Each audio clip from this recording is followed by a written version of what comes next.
So last year, Flo.Wav Fest 3,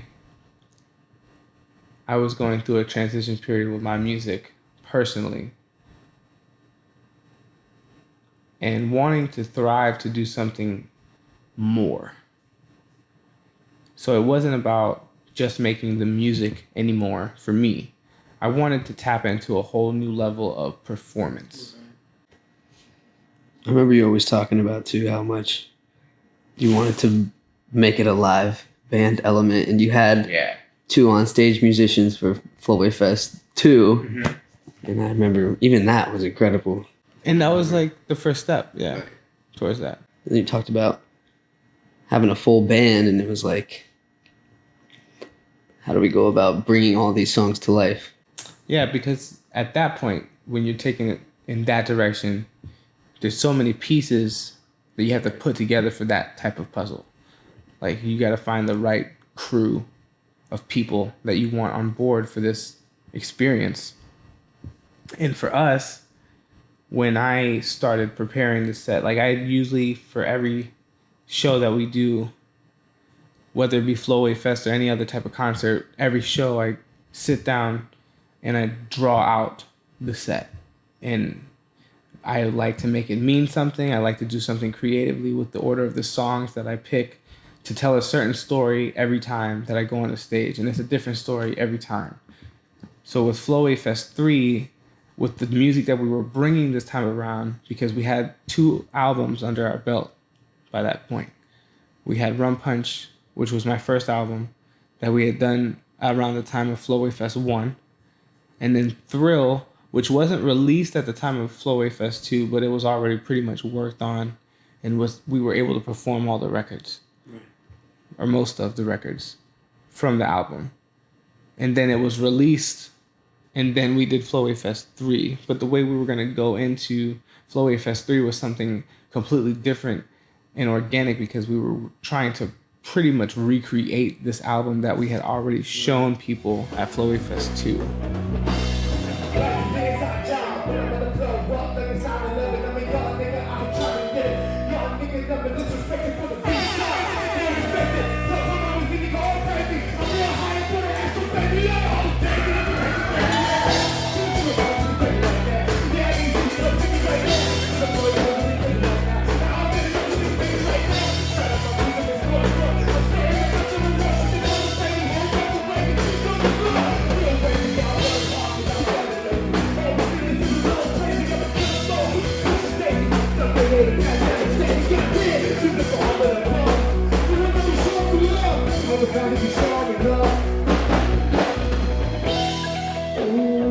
I come with this idea of like, hey, this is the layout of the show. These are the acts. This is the order of the songs. What can we do in the middle? Because like at one point we were going to just perform on top of tracks. But then everybody in there was we were like, trying to squeeze little things together, and we're like, does this even sound right? It almost feels forced. Right. Yeah. So we're like, let's just try it raw. And I remember that too, which I remember when you started recruiting everybody, you got a group chat together to recruit everybody. And I remember I missed the first practice that you guys did. Yeah. But even just by the second practice, I came in and like you were trying to work with the samples and stuff. And I think what was by the third practice that we had officially taken the samples out, and we're just full band by that time. And we only had, 4 or 5 practices? We had, I think we had 4 scheduled practices, and then we were able to get one before the fest. One right before the fest. We ran it once or something. Yeah, I want to say like that Wednesday before the festival. I think we got together, did one last run through.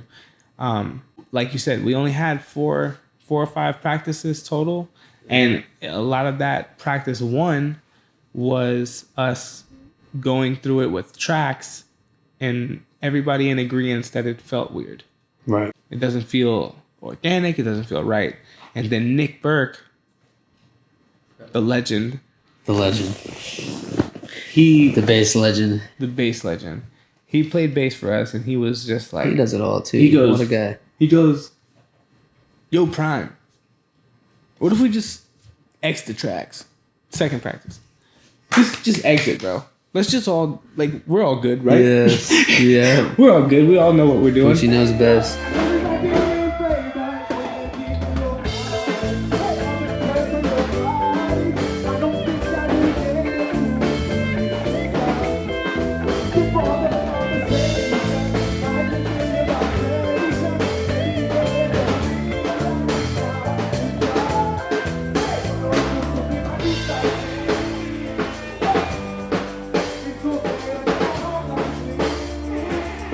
That was the most fun But I had on stage in a while. With the percussion is the culture of the set. Appreciate it. That was the life of the set. Like, you were the energy. Like, I got people that watched the video that my brother posted on YouTube of the set, and it's right behind me, right behind you. And my boy at work, I was working at AT&T at the time of all of this when we did Flo.Wav Fest 3. And when I posted the videos the night of Flo.Wav Fest, and my boy at work was like, yo, your percussion dude, that boy got energy, bro. He got energy. That was like 28 minutes and he didn't stop moving. Like,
I think that's what was good about all the musicians you had were so good in such a wide range of as far as genre. Yeah. And like it was so eclectic. Everybody really meshed well with every song, and we somehow turned every song into its own live element in a way. It was something completely different in its own. It's completely different from the track, but it was its own. It's because everybody was a different style, and they all contributed their own level of personality into the show. Yeah. And that's what's so important about this show, is because that's what we were trying to get across, is this cultural combination of worlds coming together. And that's what this all is. Like, the music that I'm putting out right now and what we're about to do is cultural combination. Right. You get a little piece of this world, a little piece of this world, a little piece of this world, and you combine it and put it together. Story. Not just like we're holding hands in unity as like one culture. No. We're gonna blend the culture into one culture.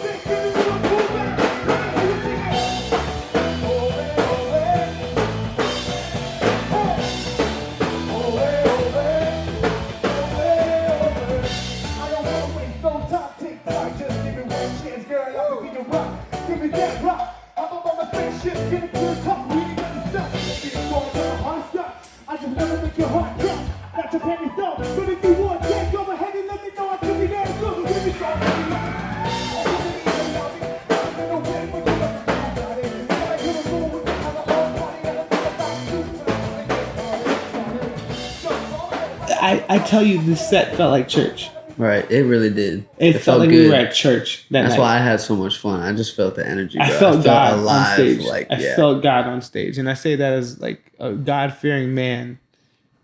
I felt God go through me that night on stage. And you could see in the set when you watch it, if you watch it back, there's parts that I just started like doing these dances. Just letting it out. And just like, you can see like my arms like stretching out and like doing all this like weird stuff. And I look back at Babe and I'm like, I was in the zone. Like, what was I doing? I don't remember doing that at all. Yeah. What was that? Yeah. And she's spirit. Like, yo, that's nothing but the Holy Ghost. Yeah. That ain't nothing but God. That was like just expression and like letting everything out. Right. And that's what songs like Coast to Coast did. So Coast to Coast was one of those records where it's slow, but it builds. It's this perfect, incredible roller coaster of emotions. That song takes you through the jungle. I wanna touch you, baby. I wanna feel you, darling. I wanna see you, honey, from coast to coast. I wanna touch you, baby. I wanna feel you, darling. I wanna feel you, honey, from coast to coast. Hey! I wanna touch you, baby. I wanna feel you, darling. I wanna see you, honey, from coast to coast. I wanna touch you, baby. I wanna feel you, darling. I wanna see you, honey, from coast to coast. I wanna feel fantastic. That's the application. Who really cares much? When this beat drop, I wanna see everybody move. Go, move. I wanna feel the rock.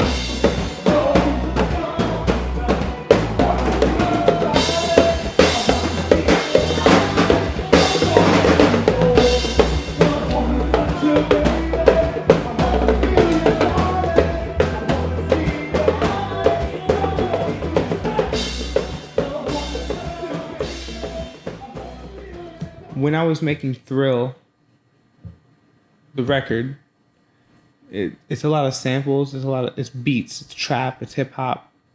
It's really hip hop music, Right. with its own little twist to it. Because I always like to put a little twist to something. I don't like anything to be one thing. I like to put my own twist on everything. I don't like labels, I guess, but we kind of need them, I guess. But yeah, it was very sample based, and then making the live show of it when we did Flo.Wav Fest 3, because Flo.Wav Fest 2 we had performed it with samples. We had a drummer and a bass player there, but they were pretty much just playing on top of the samples. Yeah. It was all sample based. Then we did Flo.Wav Fest 3, and I completely scratched the samples, and we kind of recreated the album in a way.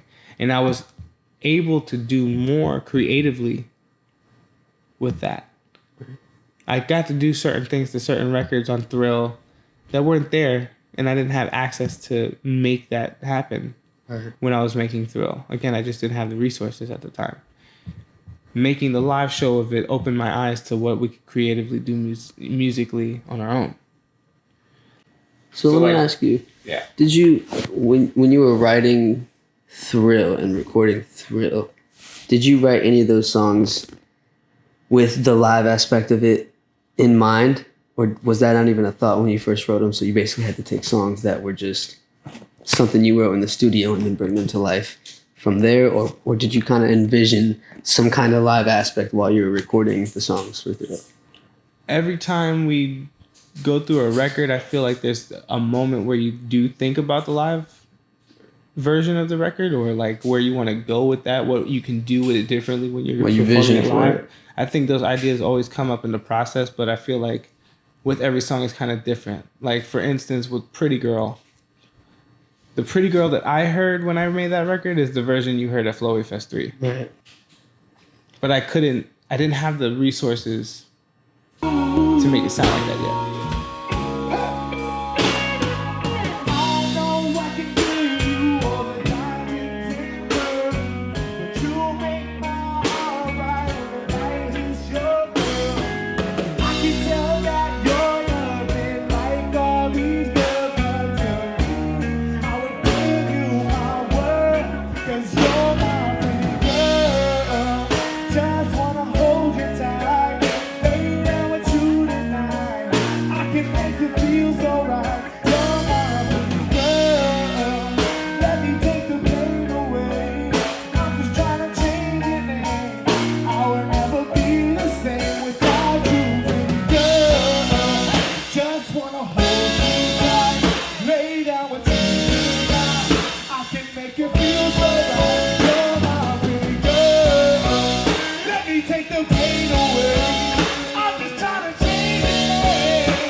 Probably the most beautiful song I've ever performed. Yeah, definitely my top.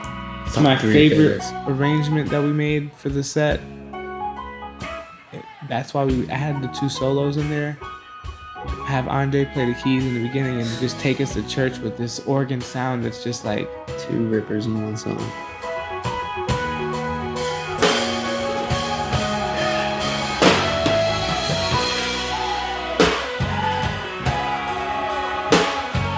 and then Mike with the guitar playing this epic rock ballad solo. Doing what he does. Doing what Mike does.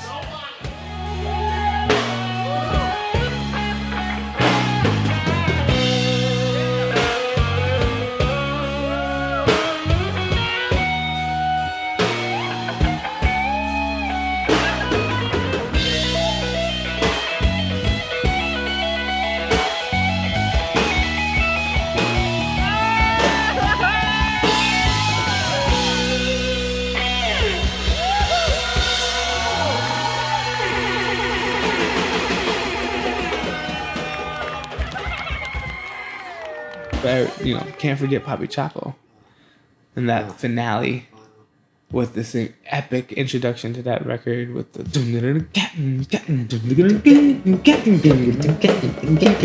then the guitars. Yeah. Incredible. And see, all that stuff just all of that flows, yeah. and All of it happened. flows together, and then you get, okay, this is the finale. Like, I think you get that with the guitar. You know what I mean? And then us going into the record full speed, and we played it as the record. I feel like we played it as Papi Chapo, the live version. Let's go, 1, 2, you ready? You can't get around me. You think you want to? Hey, I just wanna make it with a double. Representing all the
And with Flo.Wav Fest 3, it was a story of completion for me. It was bridging together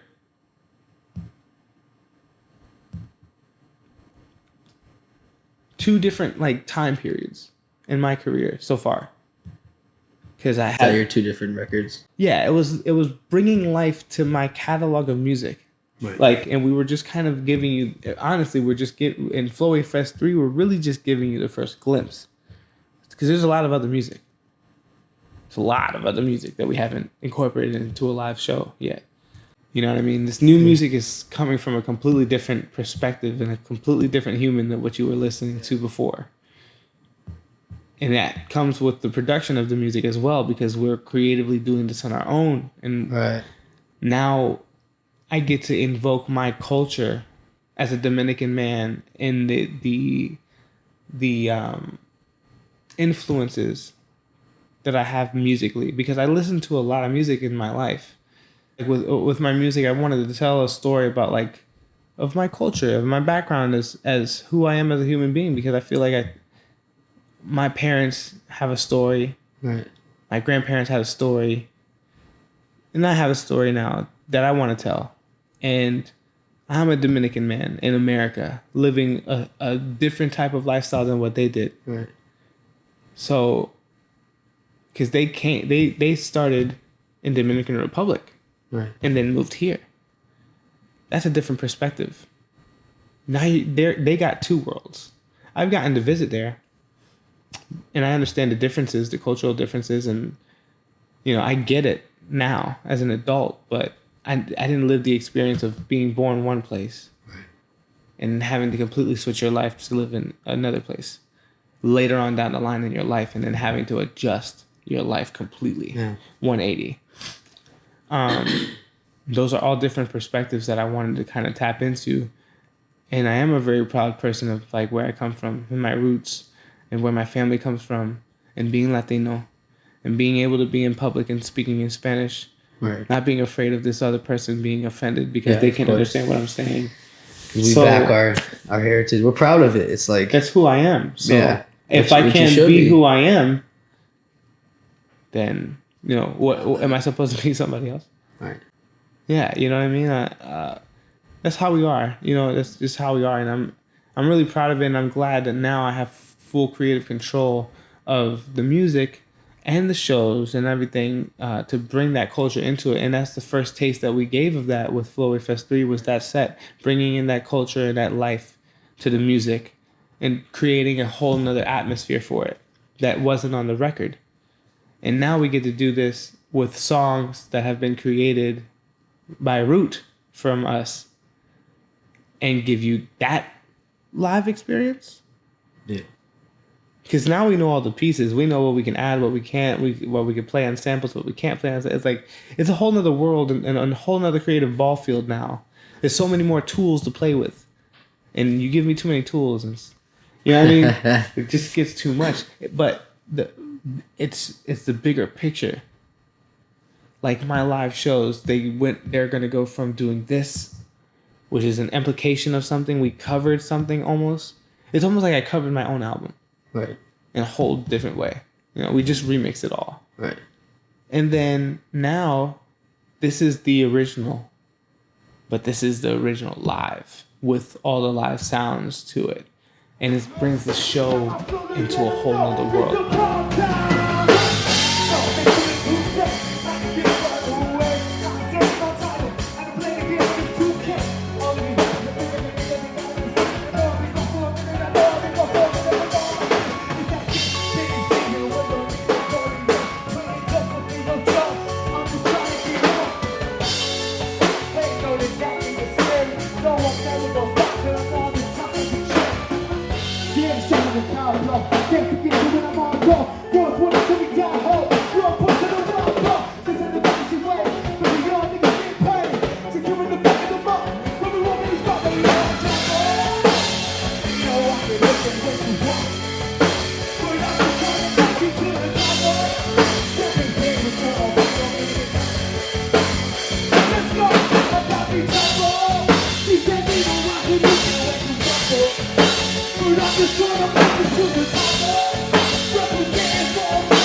I hope you enjoy the show.